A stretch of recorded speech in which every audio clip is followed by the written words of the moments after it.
Boas! Estamos começando mais um Expresso Jurídico, aquele podcast que tem a pretensão de trazer o mundo empresarial e todas as suas vertentes para o mundo jurídico.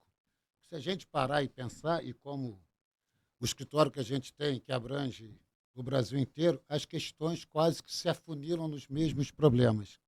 E a nossa ideia é, através de um papo descontraído, sugerir aos outros empresários, aos outros advogados, as fórmulas que nós, no dia a dia, estamos encontrando para várias soluções. E com isso, nós estamos tentando aqui, cada vez mais, trazer o mundo empresarial para que não fique uma coisa muito didática, uma coisa muito de juridiquês aqui para dentro. E hoje eu tenho uma satisfação pessoal, uma realização pessoal com o nosso convidado de hoje. E eu vou explicar rapidamente para vocês, se bem que advogado tem sempre 20 minutos para falar, mas eu vou tentar ser mais conciso, né? Eu venho de uma família de advogados, né? Meu avô era advogado e fazendeiro, no antigo estado do Rio, né? Meu pai é advogado, minha mãe é advogada e eu me senti imposto aí para a advocacia, né? Fui, adoro a advocacia, é minha paixão. Fui, mas num determinado momento da vida, com 22, 23 anos, eu estava achando, com a insistência do meu pai dizendo que eu ia ser um péssimo advogado, eu resolvi largar a advocacia e fui para o mundo da comunicação. E lá, ainda em Niterói, criei uma Rádio Fluminense, a Maldita, que tem até atualmente um filme, né? Aumenta que isso é rock and roll, que vai até a gente fazer o Rock in Rio com Medina, depois Rádio Cidade, enfim. E resolvi voltar para o mundo jurídico e abrir um escritório longe do meu pai. E a inversão foi que o meu pai, procurador de Estado, deputado, caçado na ditadura, no final trabalhava, entre aspas, no meu escritório, ou seja, ele ia todo dia para lá para bater papo. E, obviamente, era o meu melhor amigo, o meu melhor consultor, e eu tinha muito orgulho dessa história. E eu estou fazendo essa introdução porque o nosso convidado hoje é de uma família de Niterói, tradicional, e que também seguiu os passos do pai, e para orgulho de todos, e falo isso até pelo meu filho, pelo Felipe, a gente fica muito orgulhoso quando a gente vê que a gente abriu uma trilhazinha e as crianças alargaram isso de uma forma estúpida. Hoje aqui estou com o Bruno, que é amigo do Felipe, um dos jovens empresários mais competentes, expandindo a sua área de atuação de forma brilhante. Bruno, para começar, eu queria muito te agradecer, que eu sei que sua vida é um corre-corre, é um tumulto, perder um tempinho para nos enriquecer com a sua experiência. Imagina, Álvaro. Muito obrigado a você pelo convite. É um super prazer para mim poder vir aqui e bater um papo em grande estilo com você. Eu que agradeço o convite. De nada. Obrigado. E só para vocês terem uma ideia do Bruno, eu vou tomar a liberdade aqui de. Eu puxei isso aqui com o Felipe lá do Instagram do Bruno, porque eu achei essa descrição muito interessante. Diz o Bruno: após me formar em administração na PUC Rio e ter uma experiência no mercado financeiro, resolvi me dedicar à empresa que meu pai fez crescer, a Patrimóvel. Durante 10 anos trabalhei na empresa, começando como corretor e chegando à diretoria geral, após me destacar como gerente, vendendo 95 milhões e ficando em primeiro lugar, logo no primeiro ano da função. Lá descobri minha vocação e ambição: fazer carreira no mercado imobiliário. 2017 chegou com algumas mudanças para mim e percebi que queria novos desafios. Uma viagem ao Vale do Silício mudou minha perspectiva e ampliou meus horizontes em relação ao futuro do mercado, me dando a oportunidade de conhecer pessoas interessantes, vanguardistas e muito inspiradores. Logo fui contratado como CEO da Height Host, é isso? Hosting Town, a HIT. Houston, sim.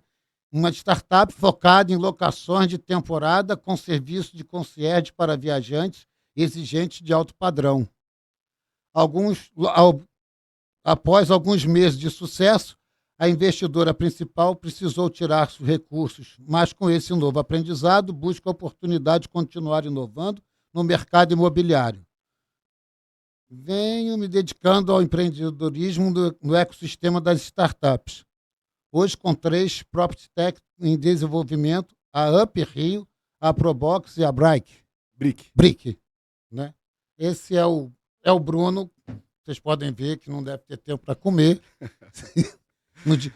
Essa história, né, de você começar a seguir a carreira do pai e ir e desenvolver, né, imagino, e criar essas outras startups, até onde eu sei, também ligadas ao mercado imobiliário.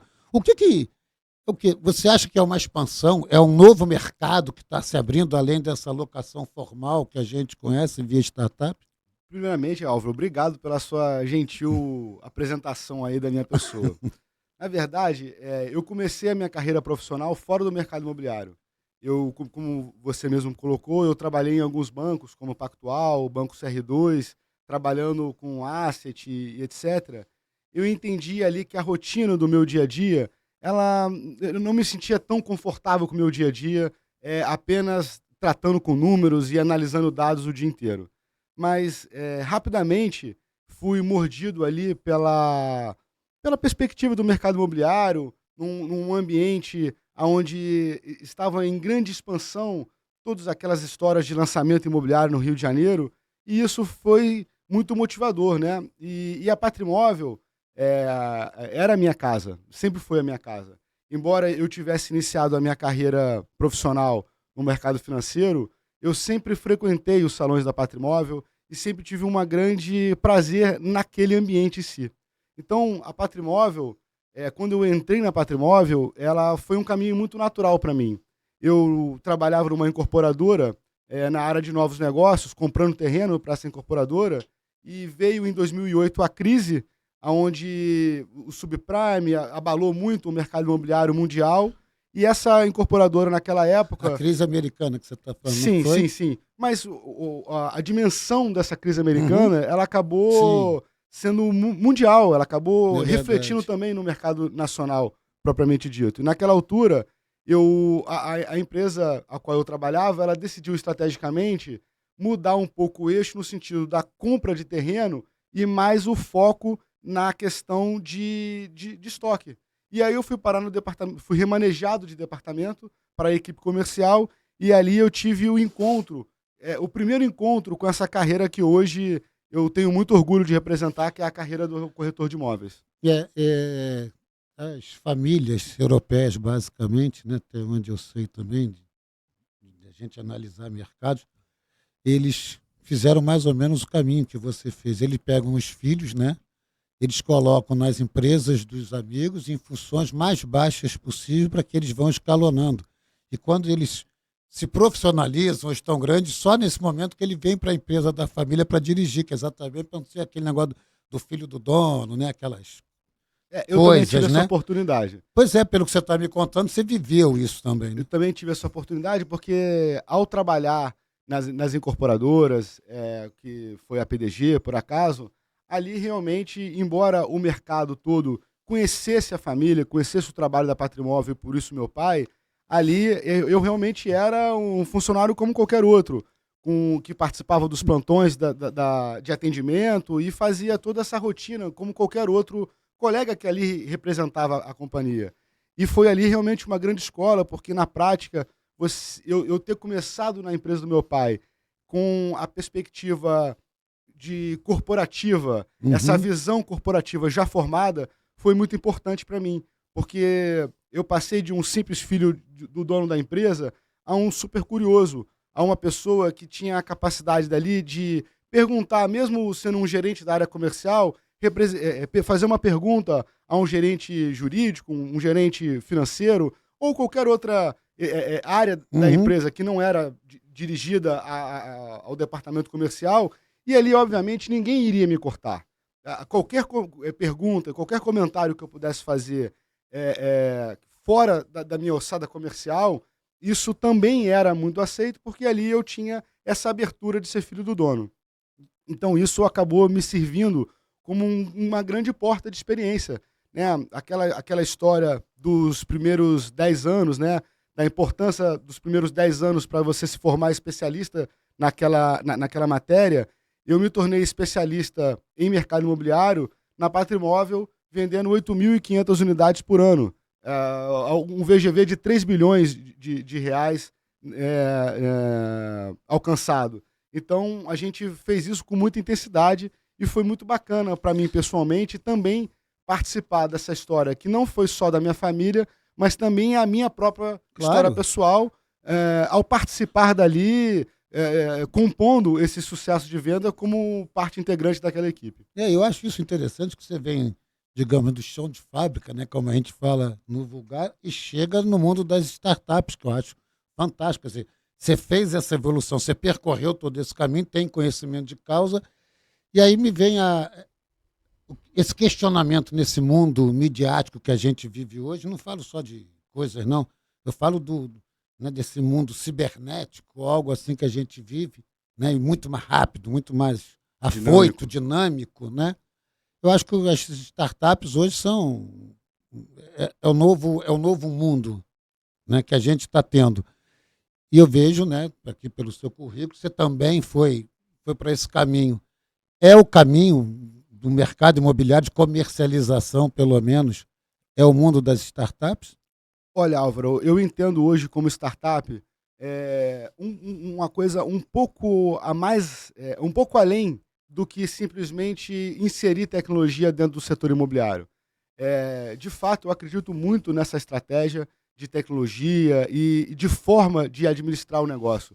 Que a startup hoje, uma das principais características dessas companhias é a administração enxuta, é o fluxo de peça única, que é uma grande revolução naquela administração em série do Fordismo, que a gente vem acompanhando na grande parte das empresas. Essas empresas de tecnologia, elas tiveram a árdua capacidade de resgatar uma grande técnica desenvolvida pela Toyota no chão de fábrica Uhum. dos automóveis, mas uma perspectiva de trazer isso para o mundo corporativo e fazer desse fluxo de peça única um grande mecanismo de solucionar problemas de fricção da jornada de compra que podem ser simplesmente solucionadas pelo fato de você ter uma pessoa que vai acompanhar essa compra, essa necessidade de compra, locação, etc., ou de venda, mas um profissional tecnicamente preparado para acompanhar toda a jornada de compra dessa família, dessa pessoa, que vai fazer com que, na minha humilde opinião, traga bastante segurança e credibilidade para tudo que está sendo feito ao longo desse processo de tomada de decisão. Eu fico, exatamente, eu tenho essa dúvida de segurança, né? Quer dizer, a gente trabalha muito com a área de defesa do consumidor e responsabilidade civil, e a gente vai caminhar para lá, tirar as minhas dúvidas, aproveitar a sua capacidade. Mas eu vejo as startups em si, eu fico imaginando, eu tenho muita preocupação com a internacionalização disso e que a gente perca o controle, que a gente comece a fazer lucro não para as empresas nacionais, né? A própria Patrimóvel, empresa tradicional, etc. E não estou aqui fazendo crítica, não. Eu ainda não consegui me entender nesse mundo, né? O Congresso, nosso Congresso está com uma série de legislações, né, tratando disso, etc. Você pega o Airbnb, por exemplo, ou seja, que eu acho que é um fenômeno, né, em locação mundial, etc. Mas como empresa, nós estamos tirando dinheiro que poderia estar dentro de uma Patrimóvel e estou totalmente desarmado nisso. E essa lucratividade, ou parte dessa lucratividade, não está dentro do Brasil e está indo para a empresa lá de fora, né? E isso me preocupa. É isso ou eu estou totalmente enganado? Álvaro, a minha visão é que o mercado ele vai ser sempre soberano, sabe? Hoje, a realidade de você se hospedar a realidade de você se hospedar na modalidade de como se você fosse morador daquela cidade, Uhum. né? Esse mecanismo de hospedar hoje, de você alugar um imóvel de uma pessoa para passar uma temporada, eu vejo que é um modelo que não há como a gente nadar contra a maré. Uhum. Isso é um modelo que está ganhando cada vez mais pontos ao longo do mundo inteiro. Sim. E Você vê nadar o hoje Uber contra e a outras, maré né, e outras startups, é uma bobeira, na minha humilde opinião. né? Na prática, eu entendo que as companhias brasileiras elas têm que estar atentas a essa fatia de oportunidade. Então, se hoje existe uma característica natural das pessoas estarem buscando esse mecanismo, em vez de ir para a rede hoteleira procurar apartamentos de temporada, é fundamental que nós, do setor imobiliário, a gente esteja sensível a como o mercado está se comportando para, de fato, poder operar o mercado da forma devida. Então, em vez de eu estar forçando o mecanismo do mercado a funcionar da forma que eu acredito ser a melhor forma, também está dentro desse mercado, dentro dessa visão do mercado das startups, da administração enxuta, você olhar o que o setor está fazendo e qual solução que a gente pode dar para esse mercado, para essa forma que o setor já está acompanhando, e com isso a gente surfar essa onda, né? A gente hoje, a Universidade da Colômbia, por exemplo, ela desenvolveu, eu estava estudando essa coisa dos caminhos que a gente faz na vida, né? E muitas vezes você faz um caminho num prédio determinado por um limite ali do caminho que você faz, cimentado, etc., mas as pessoas elas acabam procurando o seu próprio caminho de fazer. E se você enrijece isso, você acaba tolhindo a natureza das coisas. E isso acaba não funcionando. Então eu entendo que hoje o mecanismo de ser uma eficiente, reserva de mercado ou qualquer não funcionaria. a gente tem que nadar a gente tem que nadar a favor das coisas, né? A gente tem que dançar conforme a música. E hoje, por exemplo, se tratando de Rio de Janeiro, a realidade hoje do Rio de Janeiro está crescendo. Hoje a gente tem a oportunidade de ir ali no Leblon, na Gávea, aqui na Barra, mas não é uma questão de setor, é uma questão de você enxergar o serviço cada vez mais pujante na cidade do Rio de Janeiro. Então, para mim, isso é um dos grandes termômetros para que a gente possa medir essa força que o Rio de Janeiro tem, que ainda não está traduzida expressamente nas valorizações dos seus ativos, porque existe uma questão de segurança pública muito importante que ainda precisa ser resolvida. Eu vejo a política, eu vejo o poder público cada vez mais atento a detalhes como esse, mas uma história de um problema público como hoje o Rio de Janeiro vive não se vai vencer com 2, 3 anos de um mandato. Realmente existe uma necessidade de um olhar crítico de Estado, não, né? De governo, daquele governo. Mas ainda assim você consegue ver um Rio de Janeiro muito pujante, muito alegre. Em todas as praças você vê novos restaurantes surgindo na cidade do Rio de Janeiro, novas experiências para que os turistas também possam curtir e aproveitar, desfrutar, né? Como, por exemplo, casas de veraneio que acabam surgindo para locação por temporada. E ali, esse turista, esse capixaba, esse paulista, quem sabe esse estrangeiro que vem visitar o Rio de Janeiro, ele acaba tendo a oportunidade de viver a mesma vida que eu e você podemos viver com toda essa história que a gente tem na cidade do Rio de Janeiro. E isso eu acredito que é fantástico. Hoje, a oportunidade de você vir e ter um host, ter uma pessoa que vai te indicar o que fazer na cidade do Rio de Janeiro, ele assemelha a um concierge de um hotel. Então, se você tem uma estrutura que, de fato, vai poder oferecer para esse cara toda essa estrutura desse estilo de vida do Rio de Janeiro e está atrelado a isso, a um host, a um anfitrião que vai oferecer para ele todas as dicas que ele precisa vencer para poder, de fato, estar ali em linha com tudo que a gente tem para oferecer, eu vejo que não tem como nadar contra a maré. Essa é uma tendência que veio para ficar. E você agora está me falando, mas me veio aqui nessa nossa conversa, no que você estava falando. Eu tenho um sócio no escritório, Jorge Tardan, e ele está há muitos anos, ele estava envolvido em vários empreendimentos imobiliários, como advogado, óbvio, mas o que ele bota como foi uma grande lição de vida dele, até de jurídico, ele foi desenvolvendo a legislação, ele foi arrumando uma confusão aí grande, que foi aquele resort que tem em Búzios, né? E aquele chegou, o Aretê. Eu acho que eu não me lembro o nome, já passou por 5 ou 6 administradoras de hotelaria internacional, etc. Sei qual é. E ele, já há muito tempo, mas agora isso já está até nos trâmites finais, já na solução, etc. Ele entendeu e ele trouxe essa mecânica para o Brasil, né, da multipropriedade, né, que e eu não tinha noção do que era isso e também não tenho muito, mas Me Socorro, do Jorge Tardan, que aliás, num dos capítulos do podcast ele fala sobre isso, sobre multipropriedade, e ele bota, você me falou de todos terem a oportunidade de compartilhar, né, a gente socializar coisas melhores para todo mundo, e ele bota a multipropriedade como uma dessas coisas. Ele fala, cara, você vai ter, né, um quinhão, um token da sua propriedade que você vai dividir, você pode dispor as outras e viajar para onde vocês quiserem, para a rede, etc, etc.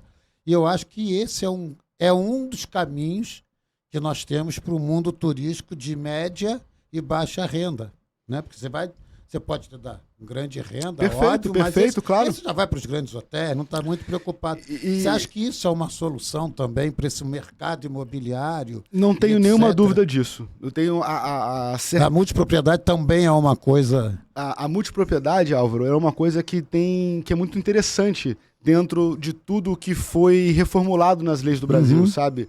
Na prática, o que é percebido pelas estatísticas que a gente acaba se utilizando para entender como a cabeça das pessoas funcionam, é que na prática, quem tem hoje uma casa de veraneio, uma segunda moradia, ele não consegue frequentar essa casa todos os finais de semana.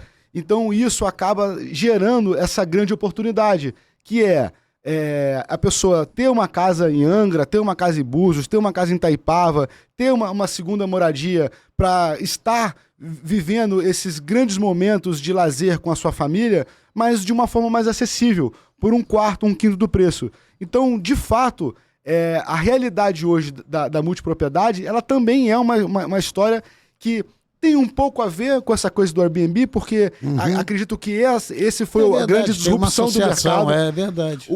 A locação por temporada, o Airbnb, ele foi muito disruptivo justamente porque naquela altura a experiência de você alugar hoje, naquela altura, um imóvel de um terceiro, era muito traumatizante. A pessoa tomava golpe, pagava por um imóvel que na verdade não tinha, ou comprava um imóvel com fotos maravilhosas e recebia um imóvel todo depreciado e longe da expectativa dele, né? Empresas como a Airbnb e outras tantas, como a Housee, por exemplo, aqui no Brasil, venceram de forma muito inteligente essa fricção no que tange a trazer a grande credibilidade de uma marca na segurança daquele serviço que está sendo prestado.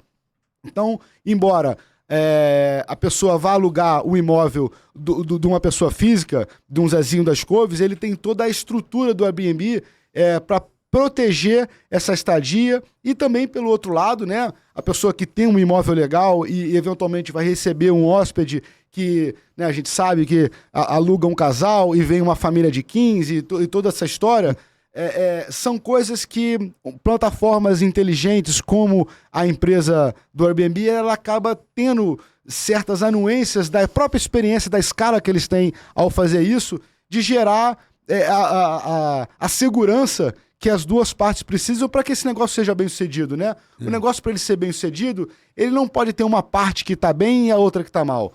Eu acredito muito nisso, isso é uma coisa que eu trago de casa, que o negócio bem sucedido, ele é um negócio que agradou aos dois lados. Claro. E por isso, essa é a visão que vem permeado nos nossos negócios até hoje, por isso que a gente acredita estar trazendo o sucesso que a gente tem. Nessa história de que eu concordo plenamente com você, né, no mundo dos negócios, ele é perfeito quando todo mundo se sente contemplado, né? Me veio o insight aqui da segurança jurídica dos negócios e também, sem querer, o juridiquês, até obedecendo uma campanha muito forte do ministro Barroso, né? Que ele fala que os advogados têm que aprender a falar para a população, né? Vamos esquecer esses termos juridiqueses aqui, que eles são horríveis, né? Às vezes são uma sentença e o réu pergunta, eu fui condenado ou absolvido? Eu vou ter que pagar ou receber, né? Sem querer entrar nisso, né? Mas essas seguranças contratuais, imagino eu, que também evoluíram bastante, né? Com certeza. Desde os contratos de locação, a compra e venda. Eu me lembro antigamente, tinha casos no escritório fantásticos, né, de construções aqui na Barra da Tijuca que nunca se concluíram, né? E vinha aquela história, vá reclamar com o Papa, né? Porque não tem mais o que fazer, perdeu e não tem, patrimônio, esquece o patrimônio, né? E vem a lei da desafetação, né? Eu acho também uma evolução no mercado da construção civil muito grande. O que você, nesses teus anos de mercado, você entende que legalmente, sem querer o juridiquês, que é isso, mas né, que a gente avançou nesse tempo também dessas seguranças jurídicas, tanto de locações quanto compra e venda e etc. Como é que funciona isso dentro da Patrimóvel? Álvaro, é muito interessante sua pergunta, porque ela vem de um advogado para uma pessoa que ela não é advogada. Exatamente, mas tem a prática. Eu quero exatamente criar esse, né? De forma alguma eu quero aqui tomar a cadeira de um colega. Nunca. Mas na prática, realmente, a vivência traz a experiência das coisas, né? Então, hoje, a gente cria certos mecanismos para trazer essa segurança jurídica para o nosso cliente, que a gente entende que são fundamentais para o próprio sucesso do negócio, que nasce através, às vezes, de uma análise cadastral muito bem feita, muito rigorosa, para a segurança desse negócio ao longo do contrato, né? Porque um contrato de locação, ele é um relacionamento que não se estopa com 2, 3 meses.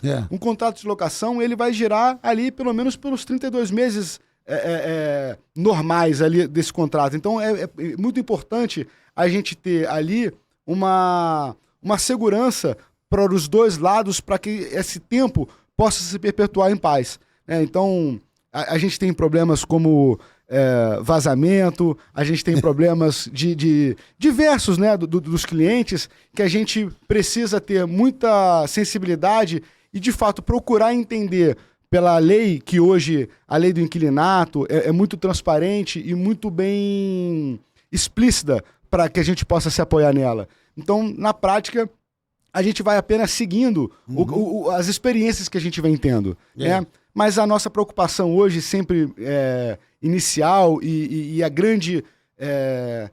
o que eu digo que a gente diferencia, de fato, os homens dos meninos, é justamente essa segurança que a gente pode hoje oferecer para os nossos clientes que estão com a gente hoje nesse negócio. Porque eu falo isso exatamente dentro desse mundo evolutivo que a gente está, né? Um dos maiores autores de responsabilidade civil do Brasil, Sérgio Cavalieri, que foi desembargador, presidente do Tribunal de Justiça aqui do Rio, e que eu tive a grata oportunidade de ter alguma convivência com ele, porque na época eu estava criando a Comissão de Defesa de Consumidor da OAB-RJ aqui no Rio, né? Então a gente fazia muita palestra junto, não sei o quê. E ele costumava dizer o novo Código Civil, quer dizer, novo naquela época, né?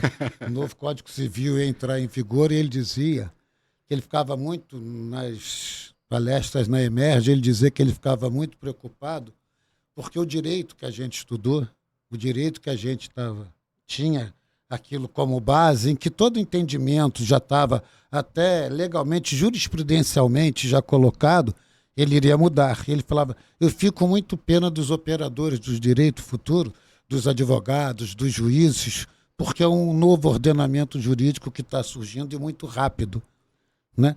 E eu fico imaginando isso, essa questão de fiador não pagou, não sei o que, isso está superado, mas essas transações, essas novas formas de multipropriedade, né?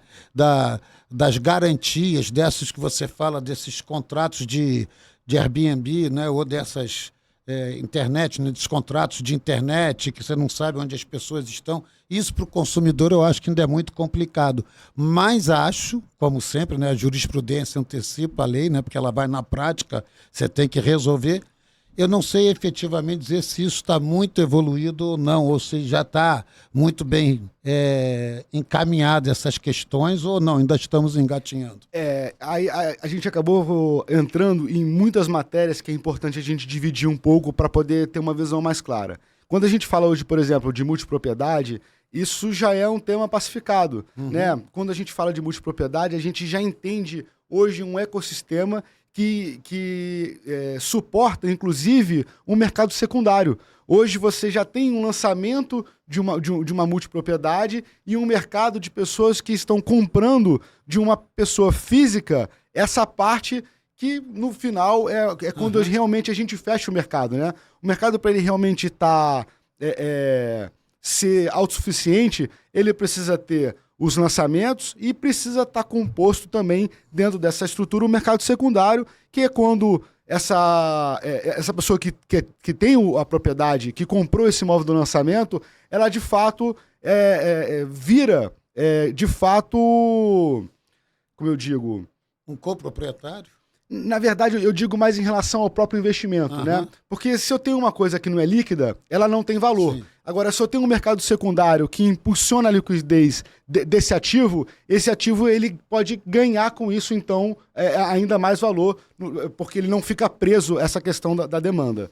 Então, existe essa história do mercado de multipropriedade que está indo muito bem. A gente vê hoje cada vez mais empresas lançando produtos muito interessantes, como a Maidor, que tem mansões no interior de São Paulo e na Bahia. E essas empresas são muito interessantes, Álvaro. Você compra uma parte de uma casa dessa, 1/5 dessa casa, e elas podem oferecer para você, inclusive, o porta-retrato da sua família na sala de jantar quando você tiver. Que isso? Então, o nível de exclusividade desse tipo de produto, ele supera, às vezes, a casa que você vai ter pelo trabalho que você vai precisar ter para operar essa casa. Né? A gente tem casa em Itaipava e é um drama, cara. Toda vez que a gente vai em Itaipava, o caseiro me chama que tem que ver o telhado que tá vazando. A bomba d'água nunca funciona.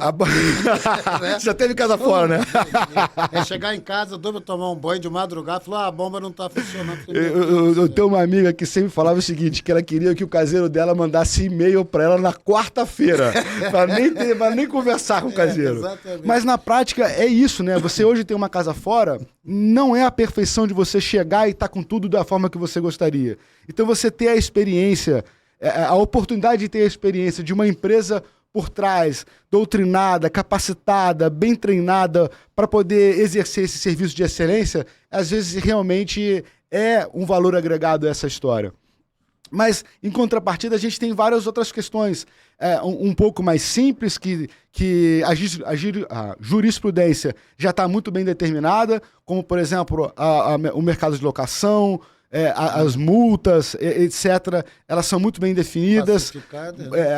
O vazamento é um problema do proprietário. Se o inquilino demorar muito para poder avisar, né, noticiar esse problema, ele passa a ser interpretado como um desleixo daquele inquilino e isso passa a ser, então, responsabilidade dele. E tudo isso são coisas que o dia a dia, ele vai dando o norte de como a gente deve seguir com as coisas. Mas o direito, ele é sempre muito amplo, né? Então... E ele vai acompanhando, assim, né? Tem que acompanhar a modernidade, essas inovações, né? E aonde eu vejo que existem oportunidades ainda que o direito precisa encaminhar, por exemplo, num projeto como a BRIC, que eu gostaria de poder falar agora, claro. Que é uma empresa que ela gostaria de ser uma tokenizadora. Ela é uma tokenizadora, mas, porém, hoje a tokenização no Brasil não é uma matéria totalmente pacificada e totalmente clara para todas as pessoas. Então, tem pessoas que veem de uma forma, tem pessoas que acham que é pirâmide, tem pessoas que acham que é um negócio interessante, e tudo isso ainda está na mesma panela. Então, é importante, na prática, a gente... A BRIC, na verdade, é uma empresa que gostaria de tokenizar imóveis especiais, como centros de logística, imóveis realmente importantes, com a teoria da gente democratizar investimentos como esse. Né? Você tem à luz disso os fundos imobiliários, que muitas vezes você acaba ficando na mão de um gestor. Né? Aquele gestor, ele toma as decisões de tudo que será importante para aquele portfólio. E essa estrutura tokenizada, você passa a ser proprietário daquela propriedade, trazendo para isso uma grande transparência e segurança jurídica propriamente dita, no caso de você ser um proprietário daquela porcentagem daquele token representativo. O Tardan, nessa conversa que a gente teve, exatamente, ele coloca, por isso que você falou que me veio à cabeça, ele coloca a tokenização para ele, na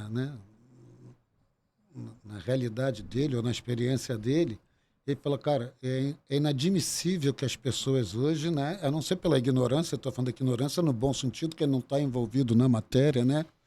A tokenização hoje é de uma maior segurança, né, Claro. para o consumidor, que é uma coisa assim, muito maior do que os antigos contratos que a gente tinha, porque ele o transforma em pessoal, porque você vai quase como uma ação de sócios minoritários, que antigamente tinha que se constituir, né? Com a Perfeitamente. tokenização hoje, você tem toda essa segurança. E, pelo visto, você compartilha dessa opinião também, de falar, o mundo né, o mundo nessa área está correndo para a tokenização. E me parece que você compartilha disso. Compartilho muito, porque na prática hoje você ter um mecanismo de verificar as informações na rede, que seria o blockchain, né, a descentralização das informações, de fato, é uma coisa muito inteligente, né? Porque é cada vez mais difícil a fraude, uma vez que você tem uma multi localização de onde está armazenadas essas informações. Então, de fato, a tokenização, a blockchain, tudo isso, ela vem para trazer mais segurança para esse mercado.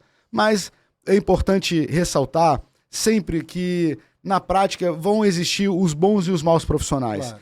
E muitas vezes essas coisas Como advogado, eu acho isso ótimo. Mas na prática, claro que... Eu estou brincando porque os maus você expele, né, do mercado e tira. E os bons você cria os bons negócios, né, as grandes coisas, as grandes oportunidades. É que, contudo, eu quero destacar que você sempre vai ter dois caminhos. E se você conseguir estar sempre olhando o caminho dessa empresa mais sólida, dessa empresa mais bacana, a probabilidade de você estar num caminho mais seguro ela é mais sensata. Mas o que eu quero dizer? Na prática, é importante demais você destacar o bom profissional. Quanto o bom profissional ele está ali como marca, ele também traz a credibilidade daquela operação que ele está fazendo. Enfim, eu acho que a tecnologia ela não é o mecanismo que vai trazer ou não a segurança. O mecanismo da segurança ele vai ser feito pelo processo em si que vai ser tomado aquela compra. E a tecnologia ela vai servir apenas como meio daquilo dali se tornar efetivo, né? Um smart contract para poder oficializar um negócio imobiliário, ele está cada vez mais próximo. Mas acredito que o grande ganho hoje disso realmente é a oportunidade de você ter uma casa de praia, por exemplo, em Búzios por 1/5 do preço. Ou você fazer um investimento imobiliário... E a bomba d'água vai estar funcionando, porque alguém vai chegar lá e aquilo está resolvendo. Você, né, vai ter um ela administrador para isso. Ela vai ter e ela vai estar em funcionamento o tempo todo, né? Quer dizer, na minha concepção, todo mundo lucra com isso. Né? Com certeza, com certeza. E isso também é uma questão que acaba estando mais sensível realmente para o pessoal que está em ascensão. Porque o grande ricão, ele não quer dividir as coisas, ele quer ter o lado dele isolado. Não sei. Mas na prática... Não, a gente sabe por causa dos nossos clientes. Os nossos clientes nos reportam isso. Toda essa história. Mas na prática a gente vê que esses mecanismos eles estão trazendo a vida para o setor.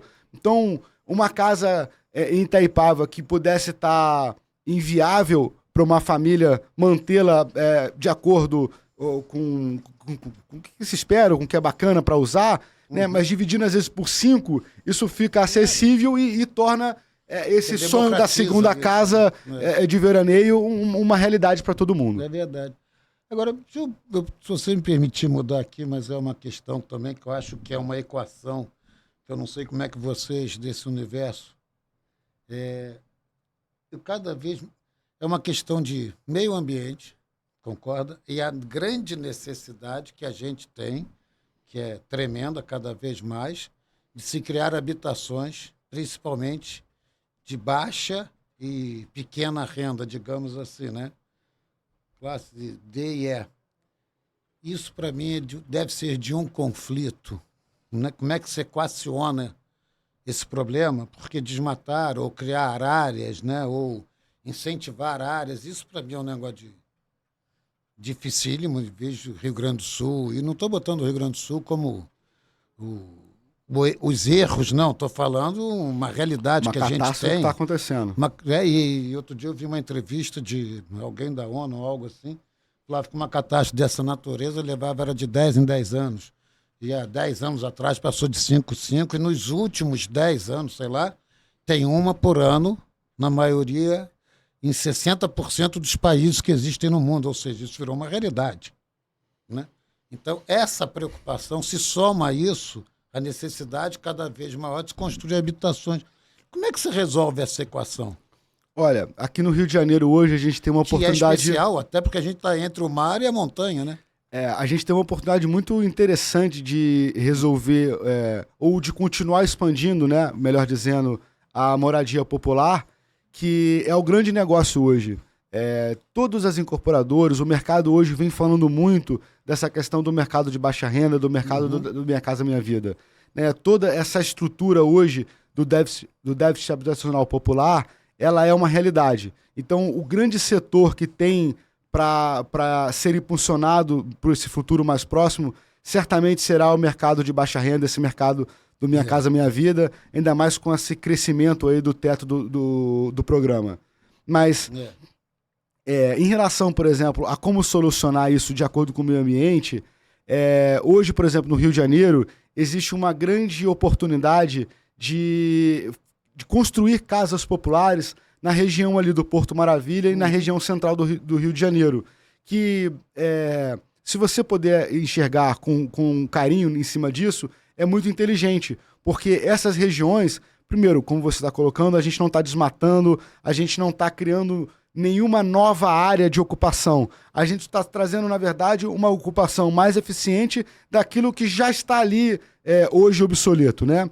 Na prática, você consegue compreender com uma mudança de solo ou alguma coisa do gênero, que precisa ser viável, obviamente, em primeiro lugar, você consegue perceber justamente que ali já tem um transporte urbano já pronto para trazer essa mobilidade das pessoas que vão estar ali.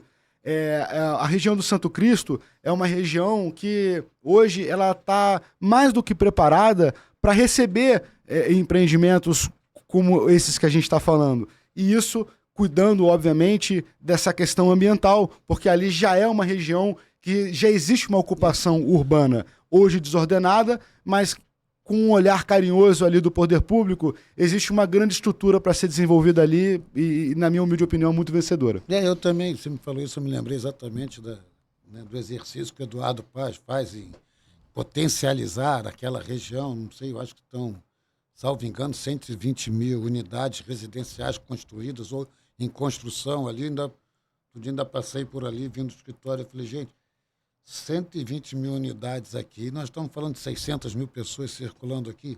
Isso aqui vai ser um fuzuê, né? Porque o que vai ter de gente andando ali tem que se preparar. Aí eu falo, e aqui só estamos falando de estrutura, né? Aí ele vai criar o terminal Gentileza, né, de integração de todos os transportes da cidade do Rio de Janeiro que fazem circular exatamente para aumentar essa demanda. E aí me veio uma pergunta, né? Esses dias o Eduardo Paz, o deputado Pedro Paulo, né? Enfim, uma série de pessoas estavam anunciando que efetivamente vai sair a construção do estádio do Flamengo no gasômetro, né? E, obviamente, vem ali uma valorização daquela área de uma forma estúpida de comércio, etc, etc. E aí eu fico pensando, aquela região, você acha que ela está preparada para esse boom que está acontecendo ali? Porque eu imagino que um estádio do Flamengo, não é só em dia de jogo, mas como eles pretendem, né? Como os grandes estádios da Europa, né? Você ocupar aquilo ali 24 horas com cinema, teatro e shopping e outras atividades ali dentro. Falei, aquilo vai ser de um movimento, aquilo vai ser de uma... Né? E aí eu fico pensando, não estamos transformando aquilo num problema? A realidade hoje do Brasil, Álvaro, a realidade principalmente do Rio de Janeiro, que é onde a gente acompanha com muita atenção, é que o mercado imobiliário ele vem puxando o desenvolvimento. Não tem dúvida. Se você observar, por exemplo, a própria expansão da Barra, quando o mercado imobiliário chegou na Barra, não se tinha a estrutura urbana de transporte, enfim, infraestrutura de lazer, social, etc., que hoje a Barra da Tijuca tem. Mas o mercado imobiliário chegou, vendeu, entregou, e o poder público teve que se obrigar a trazer a efetiva ocupação de equipamentos públicos para essa região. Né? Hoje a Barra da Tijuca é uma realidade. É um bairro hoje com o maior IDH do Rio de Janeiro. É um bairro completo, com restaurante, com shopping, com domicílios de altíssimo gabarito. É um grande bairro de desejo hoje do carioca. Mas a contrapartida disso tudo é que ali, na verdade, Álvaro, na região central, você já tem muitos benefícios. Você já tem uma estrutura social já pronta para receber toda essa população que a gente mencionou agora anteriormente. Agora, tem coisas que ainda precisam ser desenvolvidas. E isso é o nosso Brasil, né? Infelizmente, o nosso poder público ele está um pouco atrás do desenvolvimento social. Então, primeiro, o mercado imobiliário vai entregar o desenvolvimento, vai entregar a realidade dessas famílias vivas, prósperas, ali caminhando, tomando seus transportes públicos, chegando e saindo a todo momento. E com isso, naturalmente, vai existir uma necessidade de outros equipamentos para serem instalados naquela região, como praças e outras coisas tão importantes, né, para o dia a dia da população. Eu acho que eu concordo plenamente com vocês, que o mercado imobiliário, a construção civil, né? Eu acho que a gente tem dois grandes negócios no Brasil, obviamente o agronegócio em termos de exportação, de trazer dinheiro novo para o Brasil, agora de fazer o dinheiro circular, né? Porque é desde a construção, né, dos prédios, etc., até a sua ocupação, e aí você vem com toda a infraestrutura, sem dúvida nenhuma, são fatores de movimentação da economia, para mim, primordiais no Brasil, né? E daí me vem esses investimentos. Você falou de baixa renda, né? De Minha Casa Minha Vida, e eu concordo, a gente advoga para a Caixa Econômica e as questões são muito interessantes, desde a qualidade dos imóveis, né? E etc. Mas esse mercado, tirando esse mercado de classe média, eu vejo pelos preços de Leblon, os novos empreendimentos, falei, as pessoas piraram, né? E estou falando porque eu acho que piraram no sentido, você tem uma elite, né, que acho que dinheiro, né, que é esse que você comentou há pouco, que eu não sei como é que eles vivem, mas que, né, que o a dinheiro demanda é para eles, inelástica. e aquilo eles estão um pouco ligando, mas eu acho que quem move isso, na verdade, é uma classe média, e isso é muito elástico, você dizer que é classe média. Classe média é quem fatura X ou Yzinho aqui, está todo mundo incluído, né, numa divisão maior, todo mundo dividido. E esse custo da construção, né? E, obviamente, vai carrear no barateamento das vendas da unidade. Isso é algo plausível ou a gente ainda está nesse sonho? Eu aprendi uma coisa muito interessante com meu pai a vida inteira, ele falando que caro é aquilo que você, né, custou 1 para construir e você está vendendo por 3. Você está tendo uma super margem em cima disso. Agora, se você... Não é a realidade? Não é a realidade mais hoje em dia. É claro que existem sempre bolsões de oportunidade em qualquer setor, em qualquer área, em qualquer momento. Eu só vou pegar... Não, na boa. Classe A, Dani, você vê... Eu li outro dia que os micro-helicópteros, né, transportes aéreos para uma pessoa, tem 780 brasileiros, já pagaram, eu acho que é $80 mil para entrar na fila. E essa porcaria vai ser lançada daqui a 5 anos. Que nem sabe como é que vai ser, não sabe né? nem se vai funcionar aquilo. Eu falei, gente, isso é um negócio de maluco, né? Não, eu me perdi. Qual que foi a pergunta mesmo? Desculpa. Se a gente estava barateando isso, e você falou, né, que o preço era... Obrigado. Na verdade, o custo hoje de construção, ele tá muito atrelado à inflação. Então, o cimento está mais caro, as barras de metais estão mais caras, e com isso o custo de construção está muito caro. Então, hoje, para você viabilizar uma incorporação, né, uma mudança de ocupação de um imóvel mais velho, de uma casinha ali de bairro, para você detonar essa casa e construir um prédio bonitão em cima, isso tem um custo. E esse custo ele não pode ultrapassar o valor daquela região. Então, se hoje aquela região que você for lançar, ela tem um custo do metro quadrado de 12, 15 mil reais no metro quadrado, você não pode comprar um terreno para poder pagar o custo de construção e na hora de você vender a unidade, você está 30%, 40% acima da média daquela região. Você não vai vender, porque as pessoas vão olhar o seu lançamento, ele pode estar super bonito, ele pode ser um pacote muito interessante, mas as pessoas elas realmente vão decidir por aquilo que é melhor para elas. Agora, hoje é fundamental a gente compreender que o custo de construção ele está muito mais caro. Então, toda a nova geração de lançamentos que serão feitos, e aí não só no Rio de Janeiro, tá? Brasil afora, elas vão estar numa outra realidade de preço. Vai haver um momento de necessidade de ajuste, desse desequilíbrio do que está sendo lançado e o que está sendo praticado ali no mercado secundário, mas isso é uma equação que ela tende a se unificar. Eu acho que até mesmo em termos de impostos e etc., né?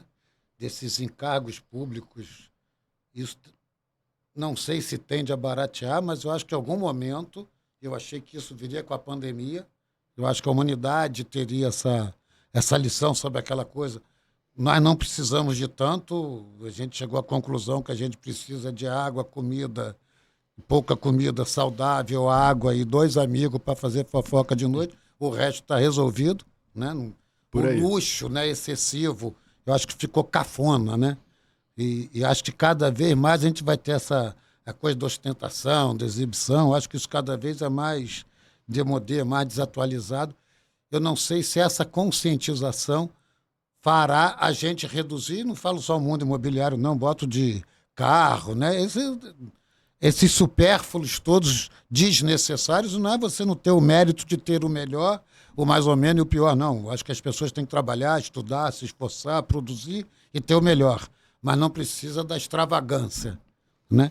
E eu acho que quando a gente consegue cortar a extravagância, esse patamar cai para todo mundo, mas eu não sei se isso é uma realidade aqui para a gente, e eu volto a me posicionar porque eu vejo os preços que vendem no Delfim Moreira, eu falei, gente, esses caras enlouqueceram, né? Se isso a gente vai reduzir isso naturalmente ou esquece que vai ter sempre essas distinções? Eu acredito muito nessa tendência mundial da redução das famílias, né? As famílias, aquela família com pai, mãe e 2 filhos, hoje grande parte dessas famílias os pais podem estar divorciados e aí o filho passa uma época com o pai, outra época com a mãe, etc., né? Sem querer entrar nos clichês, mas hoje a família ela não pertence mais àquele clichê do pai e mãe com os 2 filhinhos e o cachorro. Então, naturalmente, existe uma necessidade do mercado imobiliário hoje de atender a esse tipo de demanda. Então, não por coincidência, você consegue observar que os imóveis eles estão cada vez menores.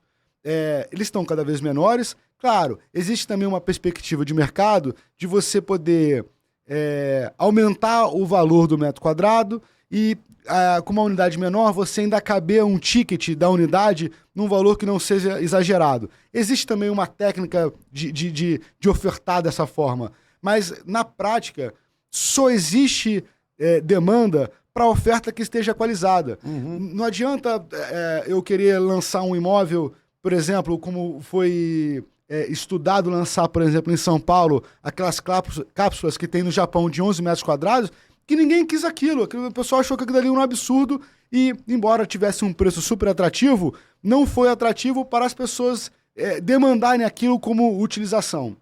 Mas, na prática,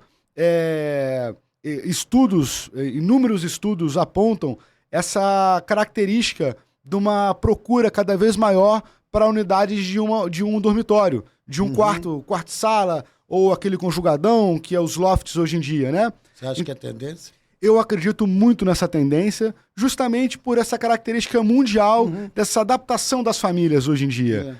E os grandes centros urbanos hoje também, Álvaro, eles estão cada vez mais... Tem muito ruído hoje para você morar numa grande cidade como São Paulo, como Rio de Janeiro. Então a gente observa também pessoas querendo trabalhar remotamente, Isso. ou até ter a presença no seu escritório aí um pouco mais híbrido, né? Com essa possibilidade de não ter que estar diariamente no seu escritório. E aí o cara vai morar no interior e tem uma pequena base ali na cidade grande para poder fazer como ponte no dia que ele efetivamente precisa estar na cidade. Então, a nossa realidade aqui do Rio de Janeiro, por exemplo, eu ir morar em Itaipava e manter um quarto-sala ali mínimo em Copacabana, para que quando eu estiver ao Rio, eu tenha ali uma base para deixar uma roupa, tomar um banho, alguma coisa e descansar com o conforto da minha casa quando eu estiver aqui profissionalmente me ocupando, né? Então, isso eu percebo também que é uma grande tendência dessa flexibilização dos escritórios. Perceba, Álvaro, o que eu quero dizer é que, na prática, é difícil as pessoas determinarem qual vai ser a demanda de uma população. Na prática, como eu disse, dos caminhos, a gente às vezes tenta determinar os caminhos, mas cada um faz o seu próprio caminho. Então, muitas vezes, é inteligente para as empresas vir e observar qual é a jornada que aquele cliente quer fazer e criar aquela jornada que aquele cliente quer realizar.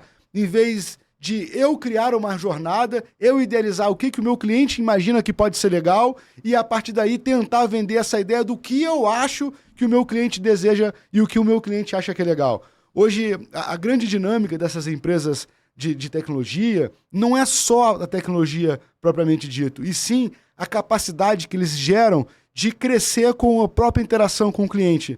Então, em vez de eu criar um processo, em vez de eu criar um mecanismo que eu entendo que o meu cliente vai gostar, eu cativo 2, 3 clientes e vou e escuto o que ele acha que realmente é importante para ele nessa jornada de compra, de venda, de locação, né, dessa administração que a gente ocupa ao longo de todo esse período do contrato.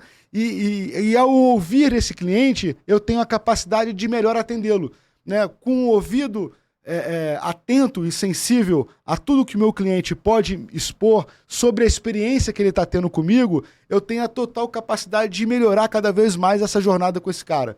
Então, o que eu vejo como um grande momento de crescimento, de maturidade do mercado corporativo hoje em dia, é a gente não mais criar a demanda que a gente acredita que o nosso cliente gostaria de ter, e sim a gente ter a sensibilidade de perceber qual é o caminho que aquele cliente está fazendo e ali me esforçar para fazer que aquela jornada seja mais atrativa, mais equilibrada e mais doce, no sentido que todo comprador, seja de imóvel, seja de uma bala numa loja aí dessas de varejo, todo mundo tem o seu processo de fricção, que pode ser para comprar uma coisa mais simples, que seja até ir à loja, por exemplo. E hoje as empresas já estão inteligentemente solucionando problemas como farmácias, grandes redes de varejo, que hoje, por exemplo, tem suas lojas exclusivas, por exemplo, no Mercado Livre, que é nada mais do que um centro de distribuição, um mercado de logística. Então, na prática, essa é uma adaptação, na minha humilde visão, da jornada que aquele cliente já deseja fazer, que ele já faz naturalmente, e a empresa está se acomodando para estar ali disponível naquela jornada que ele já entendeu que o cliente dele vai seguir. Então, eu entendo que essa é o mecanismo mais inteligente hoje de poder crescer os negócios. E por isso que, particularmente, numa estratégia pessoal, particularmente falando, eu acabei imergindo de cabeça dentro desse mercado de desenvolvimento de tecnologia e hoje me considero um especialista em trazer soluções para o mercado imobiliário, que vem não só de tecnologia, mas também desse olhar sensível para a fricção que a gente já encontra hoje e como encontrar melhores caminhos para poder a gente posicionar e oferecer para os nossos clientes. Eu acho que você está indo muito bem nisso, né? Obrigado. De verdade. Na verdade, a felicidade da gente é ter o nosso cliente satisfeito. Quando a gente assina um contrato e a gente percebe que aquele cliente saiu satisfeito, para mim, particularmente, esse é o meu sucesso. Quando o cliente sai da minha casa satisfeito com o negócio que ele está fazendo.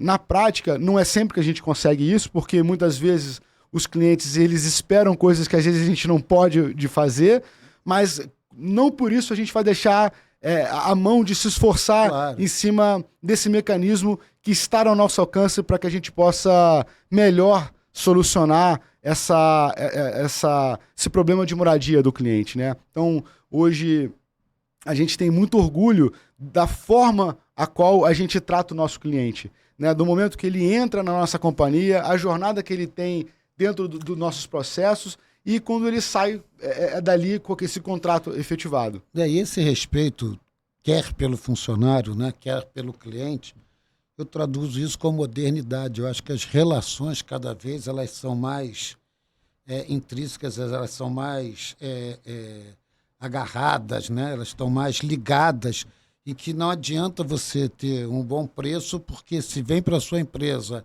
diz que é uma empresa exploradora, ou seja lá o que for, que não respeita todos os compliance que temos que ter hoje em dia, que eu acho todos válidos, esquece. Você se queima, você não vai a lugar nenhum.